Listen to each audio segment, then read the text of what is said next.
Well, hi everyone, Sean Humphreys here. Welcome to All Things Retirement. In this installment, we are going to talk about the new rules of retirement, how our longevity is changing the game, changing the assumptions we use, changing how we order our lives in the social area, recreational area, physical health and wellness. There's a whole bunch of implications on this topic, so I think you'll enjoy this video. Now, if you're new to our channel, make sure you hit the subscribe button so you don't miss future content. We post content regularly on retirement and various aspects of wealth planning. As well, if you're beginning to think about retirement and you want confirmation that you're tracking in the right direction, go to our show notes where you can find a link to our website that discusses how you can access a complimentary retirement income plan. Okay, let's talk about the implications of longevity as it relates to retirement income planning. Well, when it comes to things like health, there's an awful lot of ideas out there that haven't aged very well. And we all have probably ideas that we've embraced or been exposed to that at the time seemed, yeah, that sounds like it'll work. It turns out to be super crazy and didn't stick around. But one of the things that has aged well is us. If you look at life expectancy from 1921 to 2011, the average Canadian life expectancy increased from 57 years approximately to over 81 years of age. That's a huge increase. That's another 25 years of life. And so as life expectancy has increased over time, it's also impacted some of the attitudes we have about aging and the assumptions around retirement income planning. I'll just give you a few.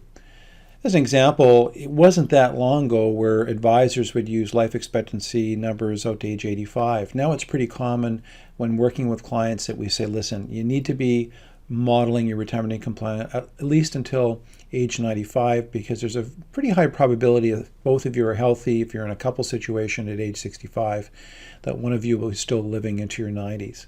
That's one assumption. The other thing is, as timelines have expanded, the idea that you just retire at 60 or 55 or whatever the time frame is, and that you'll have sufficient capital or pensions that will maintain their purchasing power is being called into question. In other words, maybe some part-time work or consulting, those kinds of things still are very, very relevant in your planning. Again, if you have another third of your life to live, there is a very real reality that the combination of taxes and inflation will erode your purchasing power, put too much pressure on your assets. And so one of the things that people are thinking about is, if I'm going to live to age 90 or 95, and particularly if I'm healthy, my expenses will be there for a long time to come, and I'll have to cope with inflation. And so do I wean out money from my portfolio more gradually by having other supplemental sources of income over that time period? The other issue that comes to mind for many people, as we see an aging population, what about the healthcare system? Will the healthcare system be put under additional pressure? Will we have to absorb more of those costs out of our own budgetary resources? Those are really important questions that no one has complete clarity on. But I think as you begin to look at your planning, under-promising and over-delivering as it relates to putting pressure on your portfolio, assuming a longer life expectancy. For some of you, maybe that is delaying retirement or retiring from your current position, but continue to get supplemental income so you don't put as much pressure on your portfolio, might be strategies that will be important for you. The other aspect of retirement is relationships.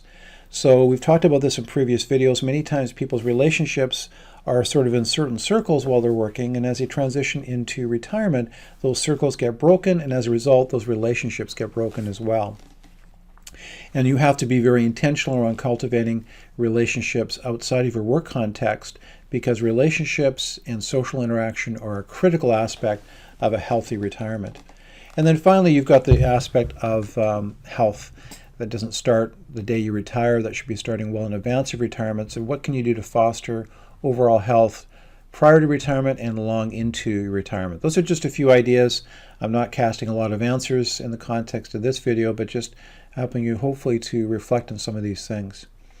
Like I said, if you're new to our channel, hit subscribe if you want to get future content, and if you want to get confirmation that in fact your retirement plan is solid, you're tracking in the right direction. Go to our website. You can get a link to our website in the show notes to find out how you can get a complimentary retirement income plan. You take care. Bye-bye.